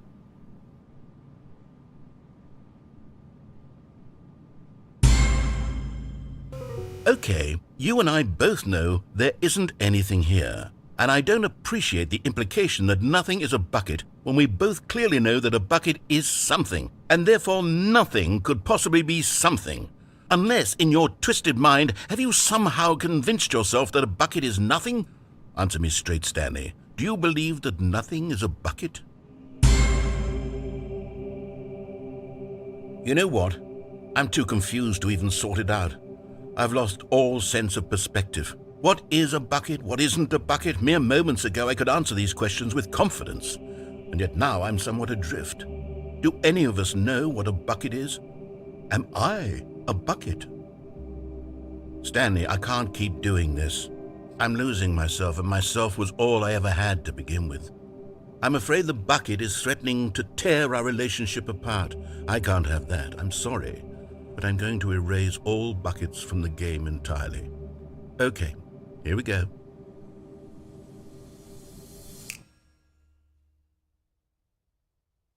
What happened? Is everything gone? Why did everything disappear? Wait, was everything a bucket? Every single thing in the game was a bucket. Oh my God, I had no idea. How could... except me. I'm not a bucket after all. And you, Stanley, you're still here. You're not a bucket either. Oh, this is wonderful news. We're not buckets. Yes, I actually feel much more at ease right now. It's delightful to get some clarity on that issue, but it doesn't change the fact that we haven't got a game. So, tell you what, I'll reset everything and we'll put back all of the buckets, okay? And we'll know that it's all a bucket. But if you run into anyone else, maybe don't mention that. Who knows what that information might do to a person? All right, here we go.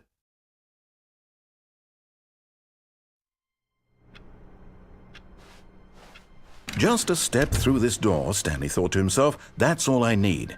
If I can make it through this door, I can make it through them all. Stanley lifted the bucket into his arms, and a wave of comfort rushed over him. Stanley clutched the bucket tightly to his... This was not the correct way to the meeting room, but Stanley had felt the bucket calling to him, telling him that the employee lounge was simply the place to be. And here it was. Had the bucket turned out to be correct? Was this better than the meeting room? Yes, Stanley thought to himself. Yes, perhaps it truly was. How insightful the bucket turned out to be. No, never mind. The bucket was wrong. Stanley took the door on his left to go back to the meeting room. No, Said the bucket. don't go to the meeting room. Go somewhere else. The cargo lift, yes. Go there. Go to the cargo lift.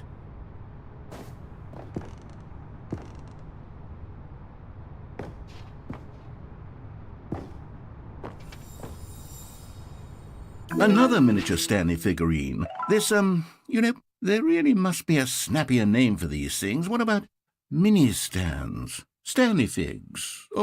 What about Stanlerines? Yes, I think I like that. Another Stanlerine under your belt.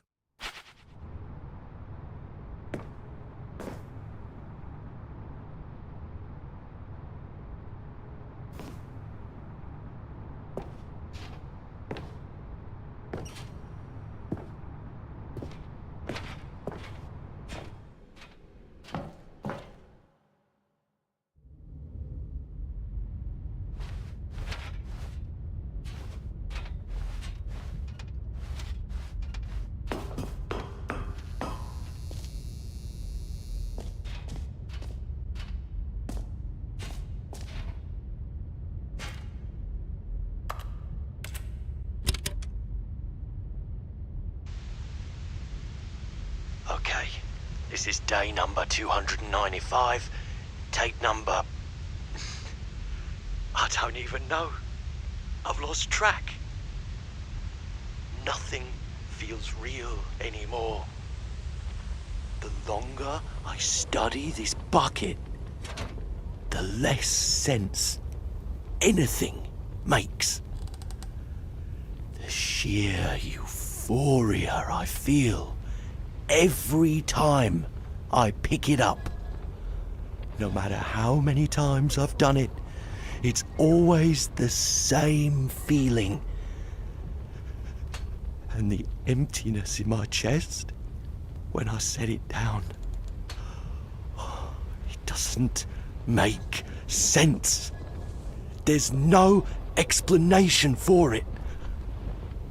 I still haven't figured out why I see the world so differently when this bucket is in my arms. Why everything feels so... What do I do with this treasure? I can monetize it. Yes. It's unthinkable the amounts of money people will pay for even just an hour with the bucket. This is my golden ticket. But I have to be careful, because as soon as this gets out, there's going to be a target on my back. Even now, I don't know who might be trying to get... What's that? Who's there?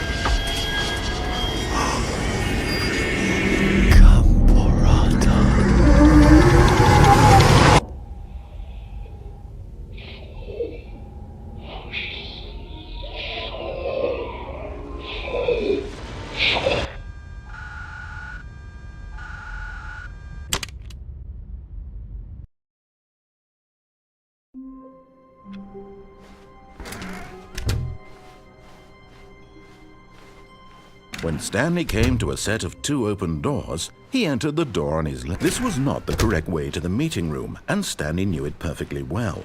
Perhaps he wanted to stop by the employee lounge first, just to admire it. Standing now in this incredible room, Stanley for the first, but eager to get back to business, Stanley took the first open door on his left.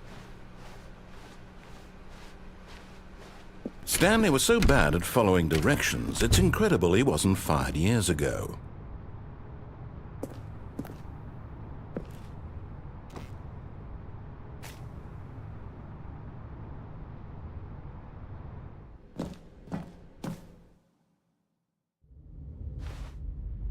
Stanley had now gotten himself so far off the beaten path that it seemed the office had begun. So far off the beaten path that it seemed the office had begun. So far off the beaten path that it seemed the office had begun. So far off the beaten path that it seemed the office had begun.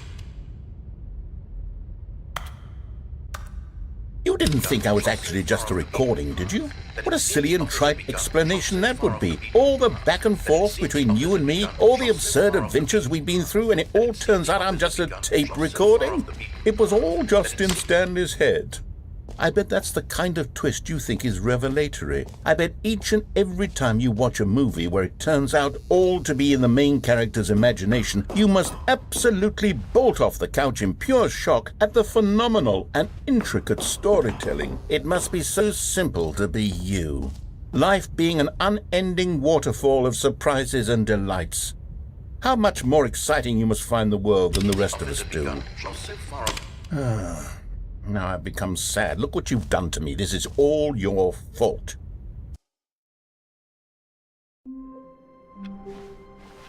The meeting room. Yes, that's where everyone would be. Stanley just needed to get to the meeting room, and from then on, he would never be alone. The confusion and the chaos all seemed to melt away as Stanley embraced the bucket. Stanley clutched the bucket tightly to his chest and entered the door on his left.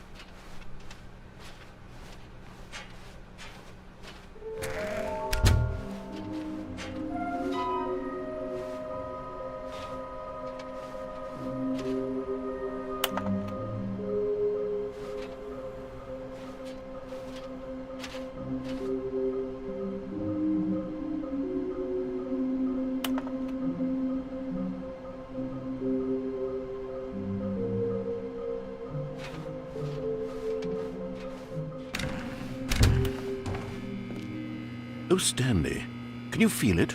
The broom closet. It wants the bucket. You can feel that, can't you? The aura of jealousy. It's as clear as day. This broom closet believes it deserves the bucket. I can really feel it now. It's a bucket. It belongs in a broom closet. That's what the broom closet is trying to say here. It's supposed to go with the other cleaning supplies. Good for you, Stanley. Don't give in. Don't hand over the bucket.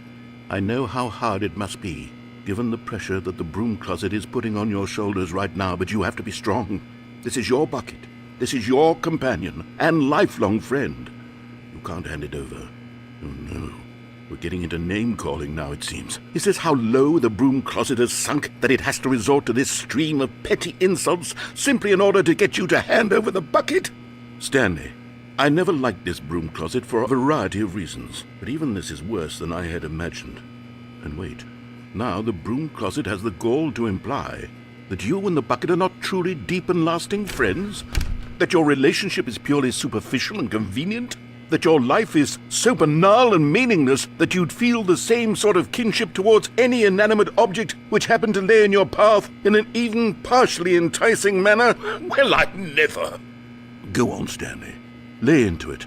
Really tell the broom closet off for its demeaning comments. Expand on the wide variety of experiences you and the bucket have shared together. Go through each of them point by point. Share your journal entries detailing the rich emotional landscape of your feelings for the bucket as they have changed and evolved over the years. Let him have it.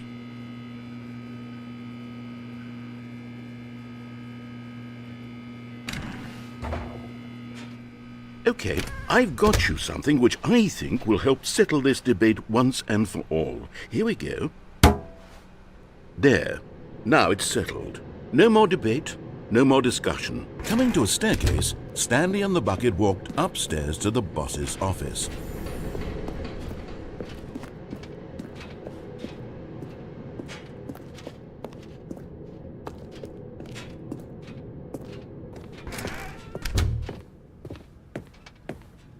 Stepping into his manager's office, Stanley was once again stunned to discover not an indication of any human life. Crushed by the weight of this revelation, Stanley may have broken down into an emotional dumpster fire but Stanley guessed the correct code by sheer luck. Was it that the bucket knew all along? Was the bucket guiding him? Yes, this is certainly the most logical explanation.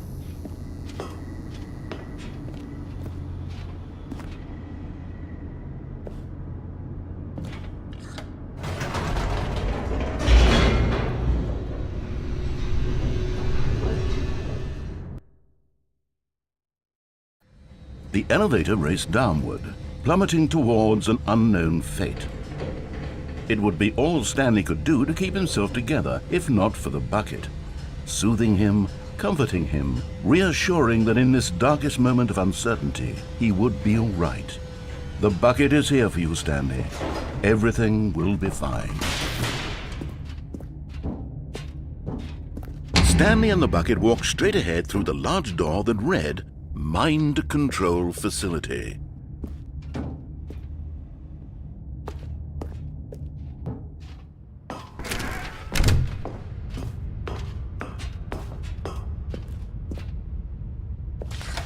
The lights rose on an enormous room packed with television screens. What horrible secret did this place hold? Stanley and the bucket both wondered to themselves.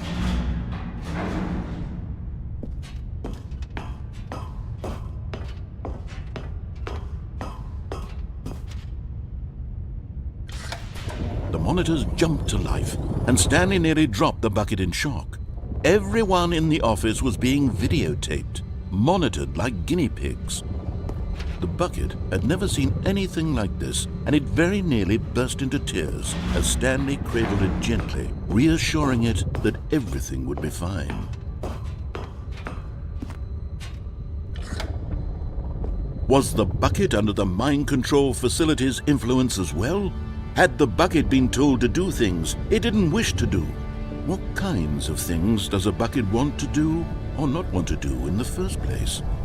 These questions raced furiously in Stanley's feeble mind. No! He screamed into the bucket. He couldn't accept it. His own life in someone else's control, never! He squeezed the bucket tighter, his one friend in the entire world. At this point, he could trust no one except for the bucket.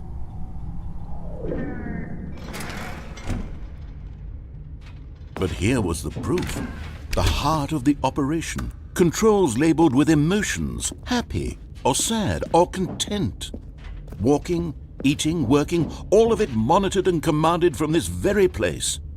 And as the cold reality of his past began to sink in, Stanley decided that this machinery would never again exert its terrible power over another human life. For he and the bucket would dismantle the controls for good. Two best friends, Stanley and the bucket, up against the world. They high-fived in a really cool way, and the bucket made a sassy comment about taking down the system. But at the last second, the bucket jumped in and pressed the button to turn on the controls. Stanley gasped in horror. Had this been the bucket's plan all along? To take over the machine and claim the power for itself? How could the bucket have betrayed him like this? Stanley was prepared to throw the bucket away in disgust when suddenly an image appeared upon the enormous screen. Birds. Silly, silly birds. The control buttons became active again.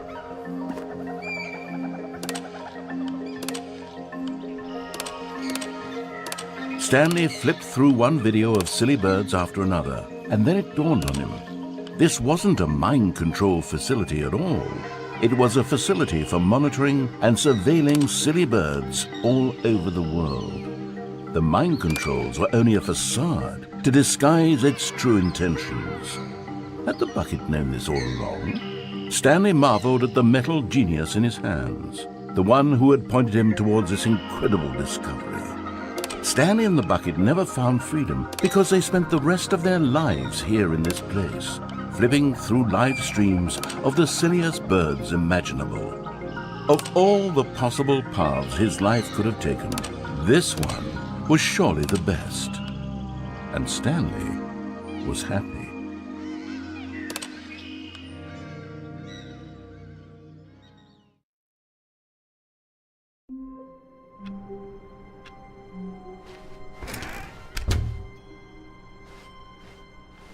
When Stanley came to a set of 2 open doors, this was not the correct way to the meeting room, and Stanley knew it perfectly well. Perhaps he wanted to stop by the employee lounge first, just to admire it. Stanley felt lightheaded, butterflies in his stomach, giddy in a way he had never known before. Was it this room? A connection between the two? Could a man love a room? I mean, truly, truly, deeply, madly love. But eager to get back to business, Stanley took the first open door on his left. Stanley was so bad at following directions, it's incredible he wasn't fired years ago.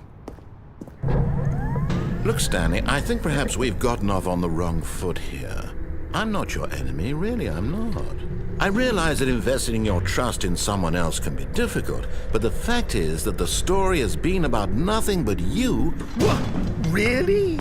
I was in the middle of something. Do you have zero consideration for others? Are you that convinced that I want something bad to happen to you? Why, I don't know how to convince you of this, but I really do want to help you, to show you something beautiful. Look, let me prove it. Let me prove that I'm on your side. Give me a chance. Okay, I'm going back to the name of these little Stanley figurines, and now I'm torn between Stanlerines and Figlies. What do you think, Stanley? What name better encapsulates the intrinsic sense of happiness that you get from seeing a small number in the corner of your screen go up by 1? Let me sit on it. I'm sure it will come to me. Now listen carefully, this is important. Stanley walked through the red door.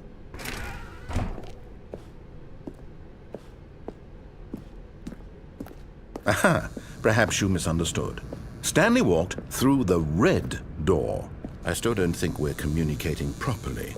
Stanley walked through the... All right, fine, go ahead, Stanley. You want to know so badly what's out there? You want to find out what lies at the end of this road you've chosen? Well, don't let me stop you. You see? There's nothing here. I haven't even finished building this section of the map, because you were never supposed to be here in the first place. Broken rooms, exposed developer textures. Is this what you had wanted? Was it worth ruining the entire story I had written out specifically for you? Do you not think I put a lot of time into that? Because I did. And in the end, it was all for nothing, because this is what you wanted to see. Help me here, Stanley. Help elucidate these strange and unknowable desires of yours. What would have made this game better? What did you want to see? Vehicles? Skill trees? Work with me. You've given me absolutely nothing so far. Tell you what, let me take a stab in the dark at a new design, and you can give me some feedback. There we go. A third option. This already feels leaps ahead of where we were before. Go ahead, Stanley. Okay, I'm going to stop you there. Now, tell me about your experience with this new version. Would you say that the game benefited from allowing you more choices? Feel free to be honest. I'm looking for some real critical feedback here. Oh, of course. A 3. Really. Maybe next time we can get you to form an actual opinion, you know? Any level of critical thinking or engagement with your surroundings? Does that sound good? Think we can do that? Yes? Wonderful. Here, based on the data from your previous playthrough, I've compiled a new version. And to be perfectly candid, I think I've knocked it out of the park with this one. Let's take a look.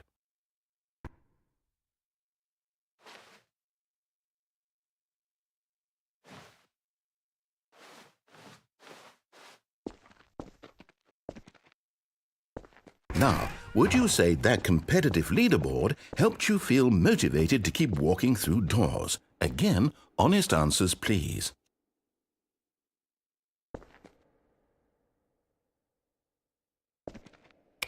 Hey, I nearly forgot. I've got a prototype of a new game I've been working on, and now would be a lovely opportunity to give it some play testing. You wouldn't mind taking a look at it, would you? Perfect. Let me boot it up.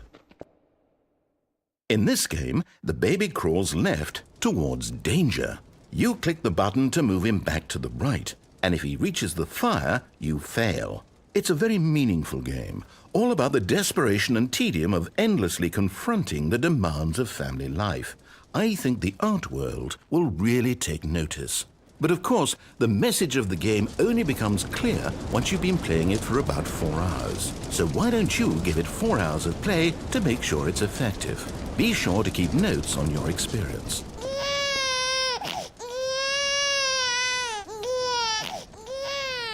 You heartless bastard. Did you do it because you hate babies or purely to spite me? Because if it's the latter, well, I don't know what to do. I'm completely out of ideas. I can't think of a single thing that might improve the experience for me. I'm not even going to try. I'm out, I'm done. It's over. Thank you for playing. Your input was extremely valuable. Oh, hey, since my game was so awful, why don't we play someone else's game, just to ease the pain? Let's see. What do we have here? Yes, this seems like it'll work. Let's give it a shot.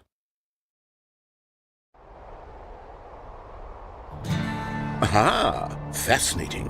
What do you think this game is about, Stanley? What's our backstory? What is our motivation? Well, it seems obvious to me that you are meant to play as a creepy man spying on innocent civilians below you from up high in your creep tower, perhaps for some sort of twisted erotic purpose. Yes, that must be it. What a fascinating venture into the experience of total mental depravity. So far, I love everything about this game, Stanley. And it seems there's even more. Come, let's venture outward and see what else is out there.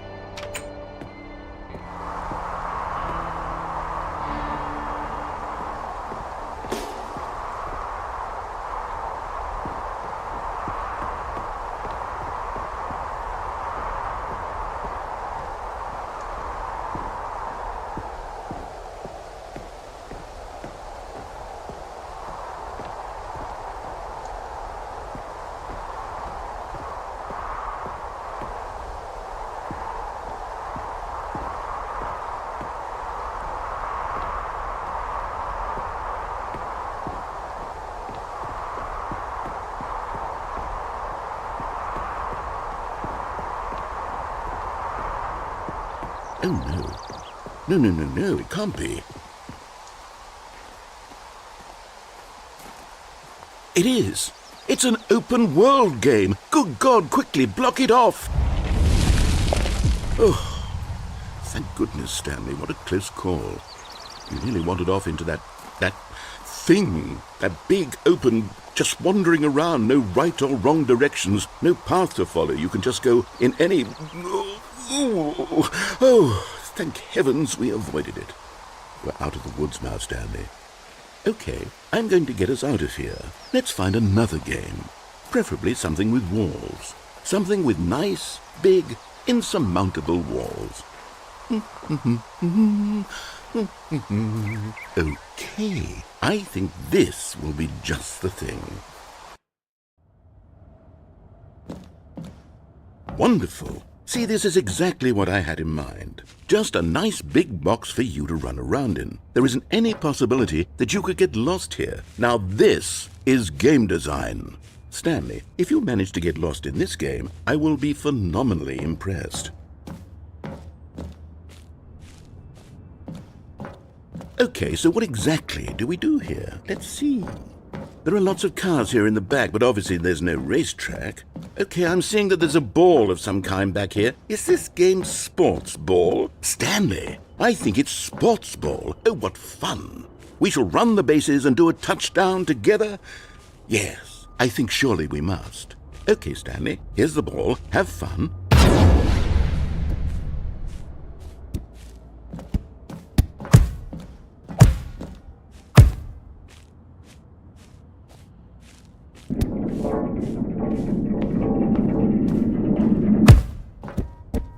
Are you doing? Hold on. What are you doing?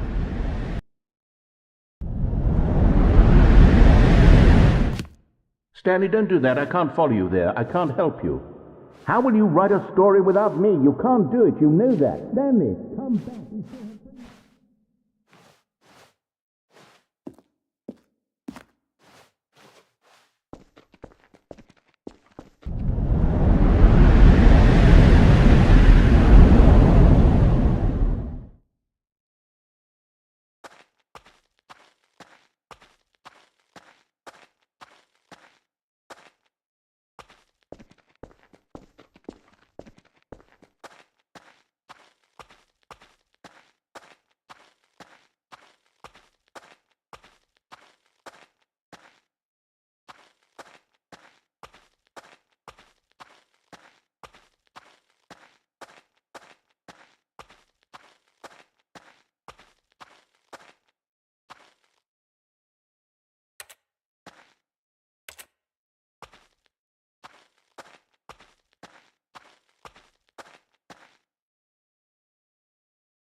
I wonder what he found. If what he wanted was to be the leading man in his own story, well, perhaps he's gotten it, down in wherever he is right now. I wonder if he's happy with his choice, and if he's learned the heavy cost that comes with it. He'll understand soon what I was trying to tell him. He needs me. Someone who will wrap everything up at the end, to make sense out of the chaos and the fear and the confusion. That's who I am.